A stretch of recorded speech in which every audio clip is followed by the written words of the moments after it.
मन क्या है? इसका आत्मा के साथ क्या संबंध है? काम, क्रोध, सफलता और विफलता का मन से क्या नाता है? चेतना क्या है? चेतना के कितने प्रकार हैं? ये मनुष्य को कैसे प्रभावित करती है? परम शांति के मार्ग से प्रगति, सफलता की ओर अपने मन को किस प्रकार ले जा सकते हैं? आइए जानते हैं श्री आनंद भाई पटेल से। एक मनुष्य को हर पल अपनी आत्मा की अंदर की जो पावर है उसको जागृत करने की कोशिश करनी चाहिए। जीवन में कोई भी दुख हो, जीवन में कितनी भी अशांति हो, जीवन में कोई भी कर्म आपके सामने आ जाए, जीवन में कितनी भी तकलीफें पड़े, लेकिन हर पल ये याद रखो कि आत्मा में अद्भुत शक्तियां हैं, अद्भुत पावर है। प्रश्न ये है कि हम प्रश्न में उलझ जाते हैं, प्रश्न ये है कि हम दुख में उलझ जाते हैं, प्रश्न ये है कि हम चिंताओं में, टेंशन में, स्ट्रेस, तनाव में हम उलझ जाते हैं और उसी के कारण जो है हम लोग जो है हम फंस जाते हैं। हम मजबूर हो जाते हैं कि मन की बकवास को हम रोक नहीं पाते।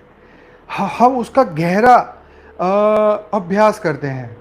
ठीक है, जैसे हमने किसी से दुश्मनी कर ली तो अब वो दुश्मनी का जो अभ्यास है वो इतना पक्का हो जाता है कि बार बार उस व्यक्ति का नाम दिमाग से निकलता नहीं, उस व्यक्ति के साथ उसका कार्य भी जुड़ जाता है, ऐसी मेमोरी जुड़ जाती है। जैसे आपने किसी थर्ड व्यक्ति के साथ में आप बात कर रहे थे, अचानक उस व्यक्ति का नाम आपके कान में पड़ गया, तुरंत ही वो पुरानी मेमोरी बाहर निकल गई और फिर वो अभ्यास शुरू हो गया। तो यहाँ अभ्यास का खेल है ना। यहाँ पे जब मनुष्य सुसाइड करने जाता है, चाहे स्त्री हो, पुरुष हो, लड़का हो, लड़की हो, जो बच्चे हैं जो परीक्षाओं में फेल हो जाते हैं, अपने आप से बात करते रहते हैं, अपने आप को कि नहीं अब जीवन जीने लायक नहीं है, अब जी के क्या फ़ायदा, मेरे बारे में ये क्या सोचेंगे, वो क्या सोचेंगे, माँ बाप क्या सोचेंगे, जीवन तो दुख से भरा हुआ है, मेरे से मेहनत नहीं होती, मेरे से ये नहीं होता। कंटिन्यू ये थॉट चलते ही रहते, जब तक उसका ब्रेन वॉश ना किया जाए, जब तक ये पुराने संस्कार, पुरानी बातें, उसकी ये चीज़ें, जब तक उसका चिंतन बदला ना जाए, उसका चिंतन ही एक जहर बना लेता है। एक उसकी बार बार वही रिपीटेशन, ये अभ्यास, चिंतन का अभ्यास एक बुराई की ओर ले जाता है और वही चिंतन का अभ्यास परमात्मा की ओर लेके जाता है। यहाँ अभ्यास की कमी है, हाँ, अभ्यास की कमी नहीं, सॉरी, अवेयरनेस की कमी है कि आप किस तरीके से, किसकी ओर चिंतन लगा रहे हो, क्यों चिंतन लगा रहे हो, इस चिंतन से प्राप्त क्या होगा।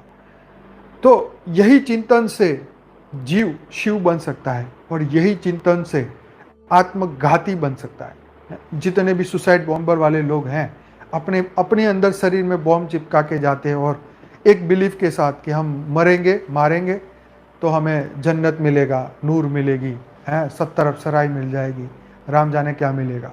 तो ये एक दिमाग में एक बातें पहुंचा दी जाती है और उसके ऊपर अभ्यास, चिंतन कंटिन्यूस, और जो हम सोचोगे, जो सोचते हैं वही हम पाते हैं। ये एक सिंपल सा कर्म का नियम है, ये ज्ञान का नियम है, गीता में बताया गया है। तो इसीलिए अर्जुन को भी बोला कि सबको भूल जा, पूरा ब्रेन का वॉश कर दिया, सभी टेंशन, स्ट्रेस, तनाव को एकदम वॉश कर दिया कि सबको भूल जा, बुद्धि मेरे में लगा, मन मेरे में लगा, तू जिसको ध्याएगा उसी को पाएगा। पूर्वज को याद करेगा तो पृथ्वी लोक में भूत प्रेत बन के ही रहेगा, देवताओं को याद करेगा तो मैक्सिमम स्वर्ग तक जाएगा, असुरों को याद करेगा तो 55 करोड़ नर तैयार है, वो वहीं रहते हैं, वहाँ पे सर्पलोक में जाएगा, और मुझको याद करेगा तो गोकुल धाम या उससे भी आगे शिवपुरी में याद करेगा तो शिवलोक तक जाएगा, उससे भी आगे परमात्मा को याद करेगा तो परम धाम जाएगा। तो बात यह है कि अभ्यास किसका कर रहे हैं, चिंतन किसका कर रहे हैं, देश काल की सीमाओं से बाहर। तो ये जो चेतना है, ये कोई भी सीमाओं से बंधन में आने वाला नहीं है। ये अगर मनुष्य जो है वो समुद्र में डूब के मर भी जाएगा तो भी उसकी चेतना उसमें से बाहर निकल जाएगी, उसकी आत्मा उस समुद्र में से बाहर निकल, जितना मर्जी गहरा चला जाए, 15 किलोमीटर सबसे गहरा भी चला जाए तो भी वो बाहर निकल आएगी। स्पेस में कहीं भी चली जाए, शरीर छूट भी जाए तो भी उसकी आत्मा जो है वो वहाँ से कहीं पर भी जो है, क्योंकि ये तो चेतन तत्व है ना। तो गजब की बात है कि चेतना, एक जागृतता, एक कॉन्शियसनेस, एक ऐसा बल जो अनडिफाइंड है, कोई भी डेफिनेशन, सबने अपनी अपनी डेफिनेशन दी, लेकिन अध्यात्म में उसकी एक अलग डेफिनेशन है, एक अलग महत्व है। चेतना के 3 स्तर माने जाते हैं, चेतन, अवचेतन और अचेतन। चेतन स्वर पर वे सभी बातें रहती है जिसके द्वारा हम सोचते, समझते और कार्य करते हैं। चेतना में ही मनुष्य का अहंकार रहता है, वही विचारों का संगठन होता है। अवचेतन स्तर में वे बातें रहती है जिसका ज्ञान हमें तत्क्षण नहीं रहता, परंतु समय पर याद की जा सकती है। अचेतन स्तर में वे बातें रहती है जो हम भूल चुके हैं और जो हमारे प्रयत्न करने पर भी हमें याद नहीं आती, और विशेष प्रक्रिया से जिन्हें याद कराया जाता है। जो अनुभूतियाँ एक बार चेतना में रहती है वे भी कभी अवचेतन और अचेतन मन में चली जाती हैं। ये अनुभूतियाँ सर्वथा निष्क्रिय नहीं होती, वरन मानव को अनजाने ही प्रभावित करती रहती है। तो देखो, ये जहाँ स्मृति आ गई, तो ये जो भी स्मृति, जो हम नॉलेज गेन कर रहे हैं, जो आज सुन रहे हैं, समझ रहे हैं, आज जो भी आप लाइव सेशन में सुन रहे हैं, ये हर चीज अंदर रिकॉर्ड हो रही। अगर आपका ध्यान यहाँ पे है, तो अगर आप ध्यान से सुन रहे हैं तो आपके अचेतन, अवचेतन या चेतन मन में जा ही रहा है, सब कुछ जा रहा है। एक एक पल का रिकॉर्डिंग, जैसे सीसीटीवी लगा रहता है ना, 24 घंटे की चीज इसके अंदर रिकॉर्ड होता है। हाँ, over the period of time धीरे धीरे मेमोरी वीक होते से हम उसको रिकॉल नहीं कर सकते, उसको याद नहीं कर सकते।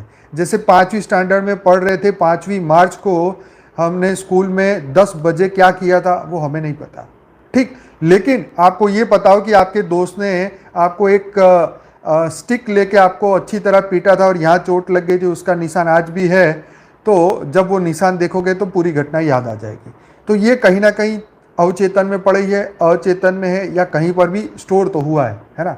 तो स्मृति इकट्ठी हुई एनर्जी है, तो ये बहुत सही बात है। तो ये, क्योंकि ये हर चीज, जैसे कंप्यूटर का डेटा जो भी सीसीटीवी देख रहा है तो एक डेटा के फॉर्म में एक हार्ड डिस्क में सेव हो रहा है। तो ऐसे ही हम जो देख रहे, सुन रहे, समझ रहे, अनुभूति कर रहे हैं, ये हर चीज हमारा ही एक डेटा का एक सेंटर है, जो चेतना है, जो हमारे आत्मा का जो एक पार्ट है, उसके अंदर हर चीज रिकॉर्ड हो रही है और सही समय में ये बाहर भी आएगी। जैसे ही समय, स्पेस, एनर्जी, वातावरण, वायुमंडल बदलेगा, वो तुरंत ही बाहर आना शुरू हो जाएगा। बुद्धि को तर्क देते रहेंगे कि मैं विश्व कल्याणकारी आत्मा हूँ, विश्व कल्याण के लिए आया हूँ, विश्व परिवर्तक आत्मा हूँ, बेहद की परम शांति फैलाने आया हूँ। तो मैं कहता हूँ कि जितना आप इस पे ध्यान लगाएंगे, परम महाशांति का मंत्र करेंगे, 100% आपका मन बदल जाएगा, आपकी बुद्धि बदल जाएगी। और मन में कोई विकार ही ना रहा तो फिर आत्मबल ही तो रहेगा, क्या रहेगा। मन के अंदर सिर्फ पॉजिटिव बातें रही तो मन का दुखों से ग्रसित होने का कोई कारण ही ना रहा, तो मन का मनोबल कैसे खत्म होगा? नहीं होगा। जब आत्मबल बढ़ेगा तो मनोबल भी बढ़ेगा, लेकिन वो परमात्मा की कृपा से होगा। वही कृपा करते हैं। कृपा के पात्र बनना है। हम क्या है, पात्र बनते नहीं हैं, बातें बड़ी बड़ी करते हैं, लेकिन हमें कृपा के पात्र बनना होगा।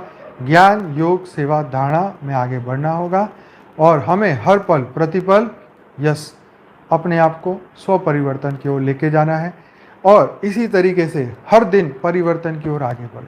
जैसे जैसे परिवर्तन की ओर आगे बढ़ते जाएंगे, धीरे धीरे धीरे धीरे धीरे हम परम शांति को प्राप्त करें, भीतर की शांति को प्राप्त करेंगे, मन में शांति आ जाएगी, परम शांति आ जाएगी और हर पल प्रतिपल विश्व कल्याण के लिए हम आगे बढ़ते जाएंगे, विश्व परिवर्तक आत्मा बन जाएंगे और इस धरती का हमारा समय खत्म हो उससे पहले हम संपूर्ण विश्व कल्याण कर लें। बेहद की परम शांति सोचो, बोलो परम शांति। Join us daily for live meditation, 10 p.m. to 11 p.m. on YouTube Live. Subscribe now. Website www.paramshanti.org.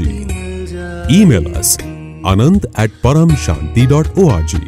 Like, share, subscribe. Join today. बेहद की परम शांति सोचो।